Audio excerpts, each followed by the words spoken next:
Hi hello నమస్తే welcome to our channel. నేను మీ శ్రీ. ఈరోజు మనం చెప్పుకోబోయే కథ మిసెస్ అగస్త్య పార్ట్ 6. వీడియోలోకి వెళ్ళే ముందు లైక్ చేసి హైప్ చేయడం మిస్ చేయకండి ఫ్రెండ్స్. ఇక రండి. ఒక హోటల్ ముందుకు వెళ్తే వాచ్మెన్ రూమ్స్ ఖాళీ లేవని చెప్పేస్తున్నాడు. తను ఎవరో చెప్పాడు అగస్త్య. వాచ్మెన్ లోపలికి పంపించాడు. ఇది మరీ దారుణం కదా. అప్పటి వరకు రూమ్సే లేవన్న వాచ్మెన్ అగస్త్య ఎవరో తెలియగానే లోపలికి పంపించడం దారుణం కాక ఇంకేమిటి. ఎప్పుడైనా మనిషి కంటే డబ్బుకు వాల్యూ ఉంటుందని నాకు అర్థమైపోయింది.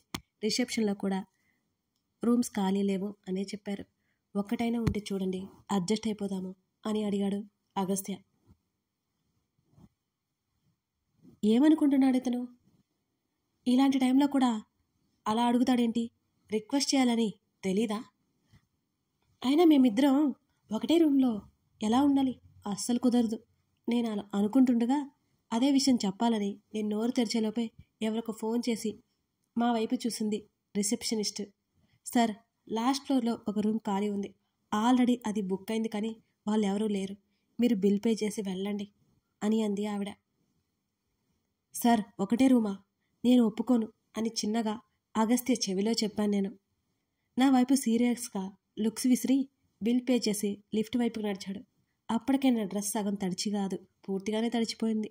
చాలామంది చూపులు నా వైపే ఉన్నాయి. తీసుకో. తన జాకెట్ నా చుట్టూ కప్పాడు.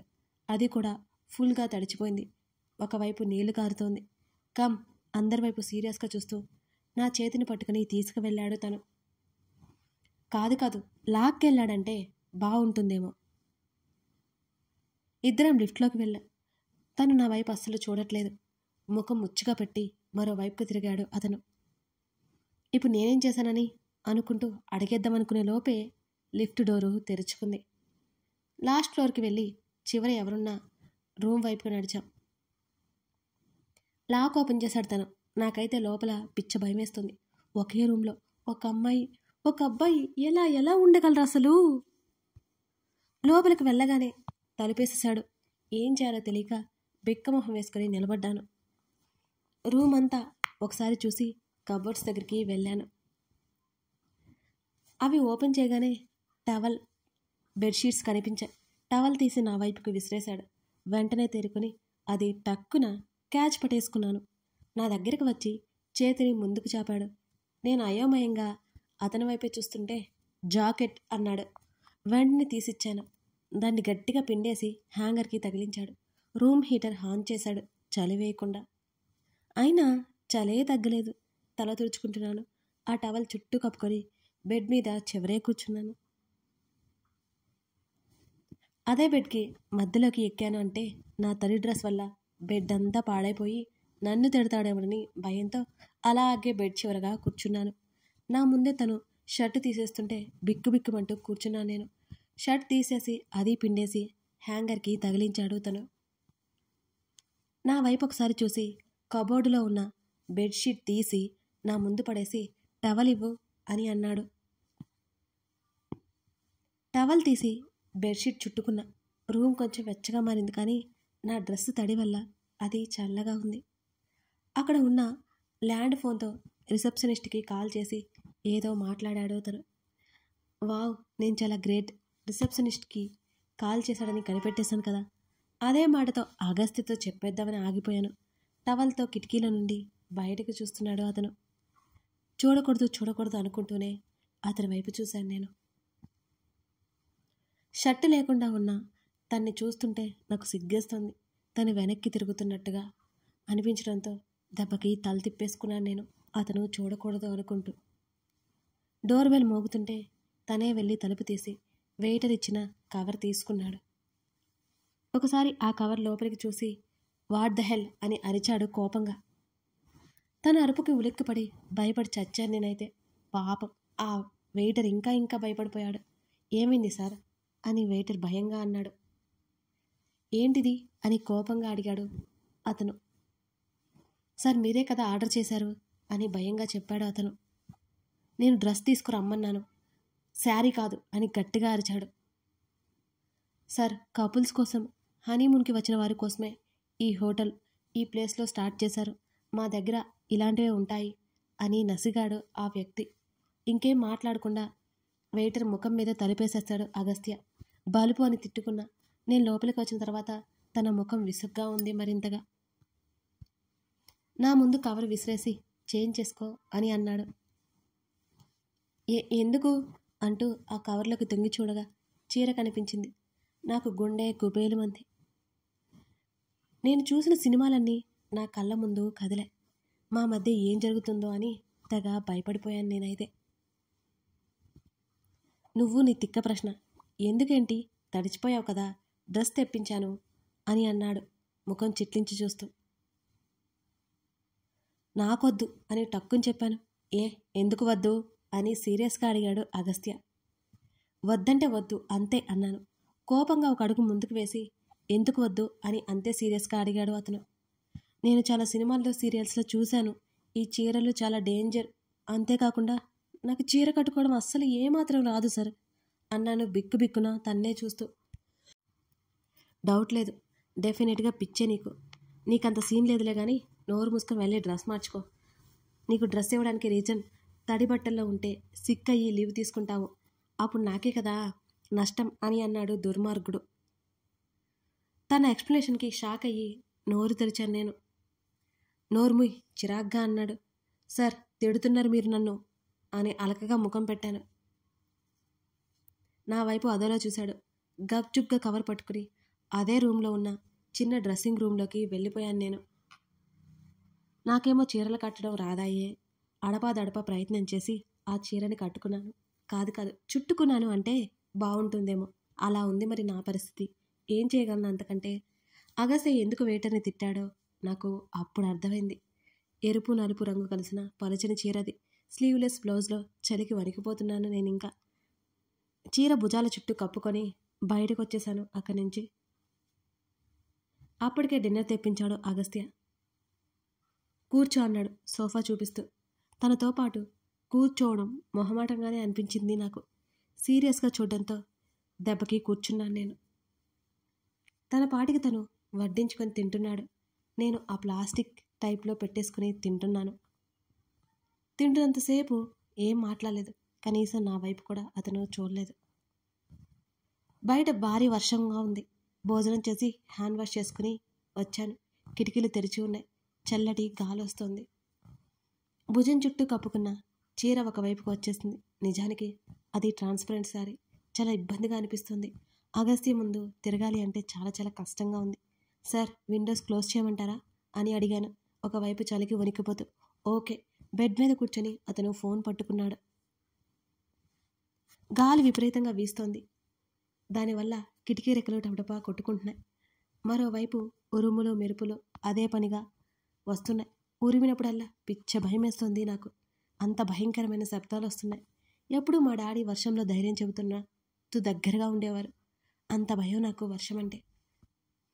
విండోస్ క్లోజ్ చేయగానే అడుగు దూరంలో ఉన్న అగస్త్యని చూసి అదిరిపడ్డాను.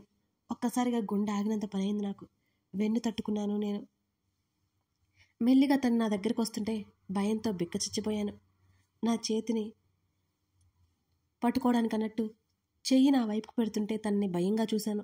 మెల్లిగా నా చేతిని తన చేతిలోకి తీసుకున్నాడు. సార్ అన్నాను తడబడుతూ భయపడుతూ. ష్ అంటూ నా వణికే పెదవుల మీద తన వేలు పెట్టాడు మాట్లాడొద్దన్నట్టుగా. గొంతుల మాట గొంతులోనే ఆగింది. కళ్ళప్పగించి తన వైపే చూస్తున్నాను నేను. నా చేతిని పట్టుకుని దగ్గరికి తీసుకున్నాడు. తన మరో చెయ్యి మెల్లిగా నా నడుం మీదకి చేరిపోయింది. నా చూపు అంతా తన చేతి మీదనే ఉంది. తన చేతి చల్లని స్పర్శకి ఉలిక్కిపడి తన వైపు తల తిప్పి చూశాను. తన కళ్ళలో ఇంతకు ముందులా చిరాకు విసుగు కాకుండా ఇంకేదో ఫీలింగ్ నాకు తెలుస్తోంది. పెదవులు బిగబట్టి కంగారుగా చూశాను నేను తన్నే. తను ఒక అడుగు ముందుకు వేసి నాకింకా దగ్గరగా వచ్చాడు. వెంటనే తలదించేశాను. నా చేతులు పట్టుకున్న తన చెయ్యి మెల్లిగా నా చెంప మీదకి చేరిపోయింది. కళ్ళు మాత్రమే ఎత్తి తన వైపు చూశాను నేను. నా తల వెనుకగా చేతిని పోనిచ్చి నా నడుము చుట్టూ మరొక చేతిని పోనిచ్చి నన్ను గట్టిగా హత్తుకున్నాడు. తన ఛాతీకి నా తల తగిలింది. ఆ హఠాత్ పరిణామానికి తన ఛాతీ మీద చేతులు వేశాను. షర్టు కూడా తీసేయడంతో నేరుగా తన శరీరానికి నా చేతులు తగిలాయి. గట్టిగా కళ్ళు మూసేశాను. నా భుజం మీద తన తడి పెదవులు తగిలాయి. అప్రయత్నంగా నా చేతులు తన మెడ చుట్టూ చేరిపోయాయి. మెల్లిగా దూరం జరిగి నా గడ్డం కింద చేతిని పొనిచ్చి నా పెదవుల మీదకి చూపు తిప్పాడు అతను. నా శరీరం చిగురుటాకులా వణికిపోయింది అతని తాకిడికి.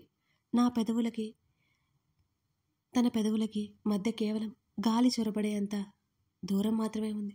నా గుండె వేగం అమాంతం పెరిగిపోయింది. నేను సరిగ్గా కిటికీలు వేయలేదు అనుకుంటా. మళ్ళీ టపటపలాడాయి. ఆ శబ్దానికి స్పృహలోకి వచ్చి 2 చేతులు అతని ఛాతీ మీద పెట్టి బలంగా అతన్ని నెట్టివేశాను. నేను అలా చేస్తానని తను ఊహించలేదనుకుంటా. వెనక్కి అడుగులు వేశాడు అప్రయత్నంగా. చీర చుట్టూ కప్పుకొని భయపడుతూ చూశాను తన్ని. నా వైపు కొన్ని క్షణాలు చూసి టీపాయ్ మీద ఉన్న సిగరెట్ ప్యాకెట్ తీసుకుని ఆ గది నుంచి బయటికి వెళ్ళిపోయాడు అగస్త్య. అలాగే కింద కూర్చుండిపోయాను నేను. కన్నీళ్లు నా ఒడిలోకి జారిపోతున్నాయి. మరో అరగంట గడిచినా తను రాలేదు. సోఫాకి ఆనుకుని దాని మీద తల పెట్టుకుని అలాగే కూర్చున్నాను నేను కిందే. నా ఆలోచనలు గతం వైపుకు మళ్ళాయి.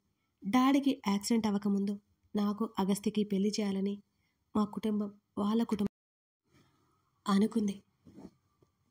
ఇప్పటికీ అగస్త్య ఉన్నాడు, కానీ అప్పుడులో ఇండియా రాలేదు. తను ఎడ్యుకేషన్ మొత్తం ఫారెన్లోనే కంప్లీట్ చేసుకున్నాడు. మరో వారం రోజుల ఎంగేజ్మెంట్ అనగా డాడీకి యాక్సిడెంట్ జరిగింది. ఆ తర్వాత అగస్త్యకు నన్ను పెళ్లి చేసుకోవడం ఇష్టం లేదని కబురు వచ్చింది. అయినా నేనేం బాధపడలేదు. అదే మంచిదనుకున్నాను. నేను పెళ్లి చేసుకుని వెళ్ళిపోతే డాడీని ఎవరు చూసుకుంటారో. కానీ నేను తన్ని ఎప్పుడూ చూడలేదు. మా డాడీ నాకు బెస్ట్ ఇస్తారని నాకు బాగా తెలుసు. నా పెళ్లి ఛాయిస్ కూడా మా డాడీకే వదిలేశాను నేను. మాకు ఆస్తులు ఉన్నప్పుడు నాతో పెళ్లికి ఒప్పుకున్న వాళ్ళు ఏమీ లేనప్పుడు నన్ను కాదనుకున్నారు అనే కోపం నాకు. మొన్న మధ్య తన ఇంటికి వెళ్ళినప్పుడు తన ఫ్యామిలీ ఫోటో కనిపించింది. అప్పుడు అర్థమైంది డాడీ చూసిన పెళ్లి కొడుకు అగస్త్య అని. తనకు తెలుసో లేదా నాకు తెలియదు. నేను ఇప్పుడు 0 కాబట్టి నన్ను తక్కువగా చూస్తాడని నేను అనుకుంటున్నాను. కాసేపటికి తను లోపలికి వచ్చాడు. తన్ని చూసి నేను తలదించుకున్నాను. డోర్ లాక్ చేసి అగస్త్య నా వైపు వచ్చాడు. సారీ అన్నాడు చిన్నగా. నేను తల ఎత్తి చూశాను. వెంటనే లేచి నిలబడ్డాను. తనకు అవకాశం ఇచ్చినా నాది మిస్టేక్ అనిపించింది, తనది కాదు. ఏం మాట్లాడకుండా తన పక్క నుంచి వెళ్ళిపోతుంటే నా ముంచెత్తిని పట్టుకుని వెనక్కి లాగాడు అతను. అతనికి అతుక్కుపోయాను నేను. ఆశ్చర్యం అయోమయం కలిపి తల ఎత్తి అతన్ని చూశాను నేను. నువ్వంటే నాకు ఇష్టం అని అన్నాడు. నా కళ్ళు దెబ్బకి పెద్దవైపోయాయి. నా నడుముని తన చెయ్యి చుట్టుకుంది. బట్ నువ్వంటే నాకు అసహ్యం అని వెంటనే అన్నాడు. తనేం చెప్తున్నాడో ఒక్క ముక్క కూడా నాకు అర్థం కాక బిక్కమొహం వేసుకొని చూశాను. నేను ఎప్పుడు నిన్ను ప్రేమిస్తూనే ఉంటాను, అట్ ద సేమ్ టైం అసహించుకుంటూనే ఉంటాను. ఐ హేట్ యూ అన్నాడు. తన కోపం చూపించేలా నా నడుము మీద పట్టు బిగిస్తూ అన్నాడు. ముడుచుకుపోయాను నేను. తన మాటల్లో అర్థమేంటో నాకు బోధపడలేదు. ఎందుకు అసహ్యం నేనంటే? ఏం చేశాను నేను మిమ్మల్ని అని ఒక్కొక్క పదం మాట్లాడుతూ తన పట్టుకు కలుగుతున్న నొప్పికి అణుచుకుంటూ అడిగాను అయోమయంగానే. ఏమీ తెలియని అమాయకురాల్లా మాట్లాడకు నువ్వు. ఐ హేట్ యూ మిస్ శ్రీదా అన్నాడు నా వైపే కోపంగా చూస్తూ. నేనేం చేశాను సార్? నా కళ్ళల్లో నీళ్లు వస్తుంటే అవి తుడుచుకోవడమే మర్చిపోయాను నేను. ఎక్స్పోజ్ చేస్తూ నన్ను నీ వైపుకు తిప్పుకోవాలని చూస్తున్నావా అని అడిగాడు. ఆ మాటకి నా కళ్ళు ఎర్రపారాయి. అతని చెంప మీద కొట్టాను బలంగా.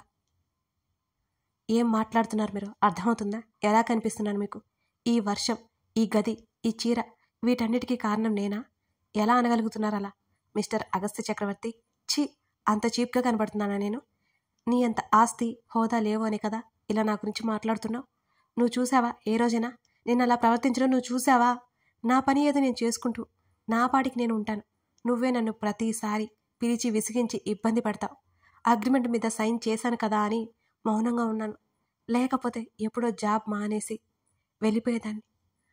నువ్వు నాకు ఉద్యోగం ఇచ్చి నా కష్టంలో హెల్ప్ చేశావనే కృతజ్ఞత నీ మీద నాకు ఉండేది. ఈరోజు నువ్వు మాట్లాడిన మాటలు వింటుంటే అది చచ్చిపోయింది అనిపిస్తోంది నాకు. ఎవరు నిన్ను నీతో పాటు మీటింగ్కి తీసుకురమ్మని చెప్పారు? నేనా? నేను చెప్పాను నన్ను తీసుకురమ్మని? ఏమన్నాను చెప్పండి. ఎంత కోపన్నా నేను ఎప్పుడు ఏమీ మాట్లాడలేదు. ఈరోజు నువ్వు నా క్యారెక్టర్ గురించి మాట్లాడుతున్నా, ఊరుకుంటాను అని అనుకోకు. మొన్న మీ ఇంటికి వచ్చినప్పుడు కూడా ఇలాగే మాట్లాడావు. అంత కాని పని నేనేం చేశాను అని గట్టిగా అడిగాను. తన చేతిలో ఉన్న నా చెయ్యి వెనక్కి లాక్కున్నాను. You just shut up. అతను ఒక్క అరుపు అరిచాడు. ఆ అరుపుకు ఉలిక్కిపడ్డాను నేను. కథ కొనసాగుతుంది. కథ నచ్చితే లైక్ చేసి కామెంట్ చేయడం మర్చిపోకండి. అలాగే మరిన్ని వీడియోస్ కోసం మన ఛానల్ని సబ్స్క్రైబ్ చేసుకుని సపోర్ట్ చేస్తారని భావిస్తున్నాను. Thank you for watching this video.